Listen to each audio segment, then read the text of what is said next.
이거는 이건 밥그릇 기법은 뭐냐면은 기본적으로 첫 번째 하나만 얘기해드리면은 우리 주식시장에 이해가 들어있어요. 이해. 이 이해를 설명을 하려면은 한 문장으로 된다고요? 절대 안 돼요. 제가 밥그릇 기법 말 나온 김에 한번 설명해 드릴까요? 제 밥그릇 기법의 기본 원리가 1번, 2번, 3번, 4번의 이 패턴이에요. 근데 이 패턴이 나오는 기준이 224일선으로 큰 밥그릇 기준을 잡은 건데 중요한 거는 봐봐 작은 밥그릇도 있어요. 작은 밥그릇은 뭐냐면은 잔파동이 있단 말이에요. 잔파동. 그럼 21선 같은 경우는 이렇게 움직인단 말이에요. 21선 같은 경우는. 그럼 21선 안에서 여기서 내려가다가 자 뭐 여기서 이렇게 내려갔다 칩시다. 그러다가 여기서 밥그릇 하나 21선 기준으로 밥그릇 하나 또 여기서 올라갔다가 다시 빠져서 이렇게 여기 또 밥그릇 하나. 이거는 21선에 대한 밥그릇이에요. 작은 밥그릇. 그러니까 밥그릇의 원리는 각 선의 분봉에 다 적용이 돼요. 오케이? 그 제가 이제 설명하는 거는 큰 밥그릇 224선에 대한 밥그릇이기 때문에 이거는 21선 같은 경우는 뭐 10% 5% 이렇게밖에 못 먹지만은 많이 먹어 15% 먹지만은 이거는 50% 100% 먹는단 말이에요. 그래서 일단 초보자분들 21선에 대응하면 너무 자주 매매가 되기 때문에 물려도 괜찮은 이 1년선을 보고 하는 거고 이 밥그릇 기법은 다른 영상에 나와 있지만은 우량주랑 일반 개별주들이 있습니다. 시총 작은 것들. 이 밥그릇 기법은 우량주에서는 적용이 안 됩니다. 우량주에는 밥그릇이 나오면 안 돼요. 왜 안 되냐면은 우량주들은 기본적인 밸류가 있어요. 기본적인 회사의 밸류가 있기 때문에 이 밸류를 기준으로 저평가와 고평가를 왔다 갔다 하는 겁니다. 기본적으로. 그래서 이 밥그릇의 2번 구간이 엄청나게 짧아요. 왜? 선물하고 연동이 돼 있는 경우가 많아요.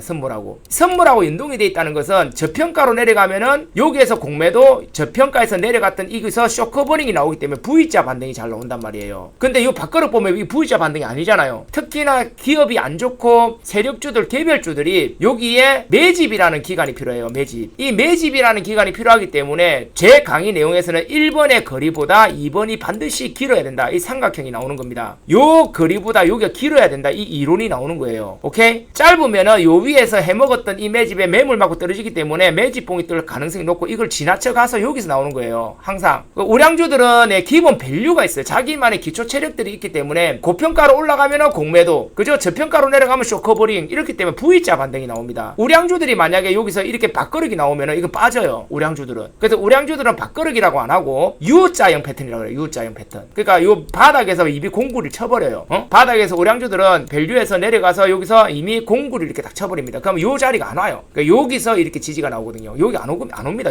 여기가 다시 건드리는 거는 빠지는 거예요. 그러니까 밥그릇의 원리는 아까 말했듯이 개별주, 세력주에 정통적으로 맞는 겁니다. 아시겠어? 그리고 밥그릇의 기본 원리는 세력의 매집이에요. 세력의 매집이기 때문에 그 원리가 밥그릇 1번, 2번이 나오고 만약에 3번 자리가 나왔다. 자, 3번 자리는 1년의 매물을 뚫어 올려요. 그렇기 때문에 돈이 많이 듭니다. 돈이. 그럼 잘 보세요. 세력들이 고평가에서 매집하겠어요? 저평가에서 매집하겠어요? 1번 구간이 나오는 거는 저평가라는 증거입니다. 투매가 나왔잖아요. 갑작스러운 투매가 나와서 1번이 나왔다는 것은 많이 빠졌다? 저평가라는 거죠. 그럼 세력들이 충분히 매집이 들어갈 수 있는 자리고, 매집이 들어온다면 더 이상 빠지지 않고 행보가 나온다. 매집이 끝나면은 여기서 털고 이렇게 올리는 거예요. 털고 올리고. 그럼 이 3번 자리에 터는 자리가 나왔다는 것은 우리가 반대로 보면 뭐예요? 세력들이 매집이 어느 정도 끝났다. 한 80% 이상 매집이 됐다. 8, 90%. 그러면 만약에 요 자리에서 글로벌 악재가 터집니다. 그러면 여기에 80% 대력이 들고 있어요. 여기서 주가 빼면은 세력이 손해일까요? 개미가 손해일까요? 여기서 빼면요, 3,000주 들고 있는 내가 손해가 아니라 300만 주 들고 있는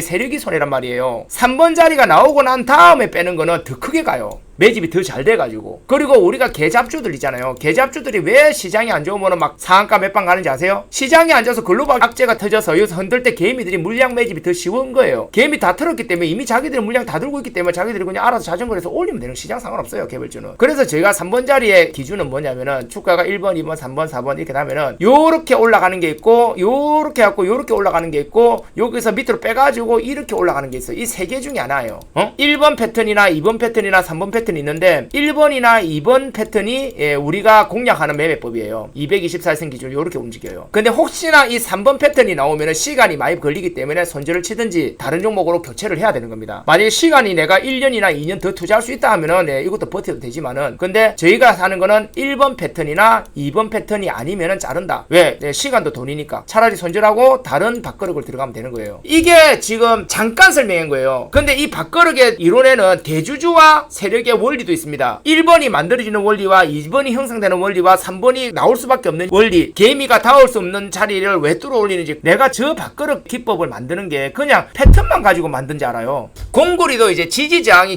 있잖아요. 근데 저의 공구리 개념은 그냥 단순한 지지저항의 개념이 아니에요. 그 지지저항에다가 제가 10년 이상의 노하우가 있었고, 공구리의 영감을 어디서 얻었냐면은, 우리가 계단에서 공을 굴리잖아요. 공을 굴리면 공이 통통통통 이렇게 떨어진단 말이에요. 고점이 낮아지면서 저점도 낮아지겠죠. 그런데 만약에 계단이 한 계단 올라가잖아요. 고점이 높아지고 저점이 높아지는 이 올라가잖아. 그러면 계단이 올라가는 계단으로 바뀐다 이거예요. 무슨 말 이해되시죠? 그런데 만약에 올라가는 계단이 된다면 어떻게 되겠어요? 공의 탄력이 똑같다고 한다면은 이 고점 있죠. 여기 마지막 계단에 이 고점을 뚫어 올리겠죠.